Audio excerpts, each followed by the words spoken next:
हाय दोस्तों, नमस्कार। मैं अपने YouTube चैनल से आप सभी के लिए शादी विवाह में गाए जाने वाले एक पारंपरिक जोक गीत लेकर आई हूँ। अगर पसंद आए तो मेरे चैनल को लाइक, सब्सक्राइब और शेयर जरूर कीजिएगा और कमेंट बॉक्स के जरिए जरूर बताइएगा कि आप लोग को गाना कैसा लगा। धन्यवाद। कि आधा आंगनवाया माली पी पोती दिहलू हो, आधा आंगनवाया माँ लिपि पोती दिहलू हो, लिपि पोती दिहलू हो। आधा आंगनवा कैलू जोग सुनाया माँ हो, आधा आंगनवा कैलू जोग सुनाया माँ हो।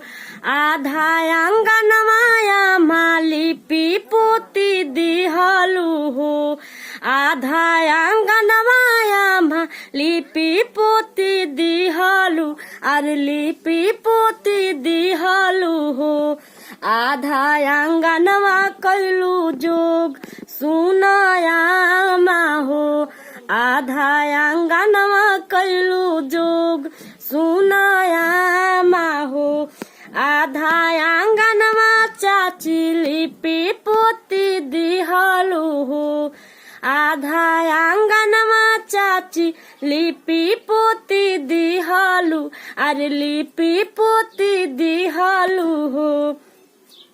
आधा आंगनवा कैलू जोग मोरे चाची हो, आधा आंगनवा कैलू जोग मोरे चाची हो।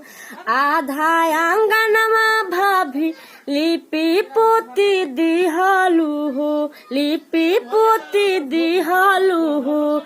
आधा आंगनवा कैलू जोग मोरे भाभी हो, आधा आंगनवा कैलू जोग मोरे भाभी हो। आधा आंगनवा कैलू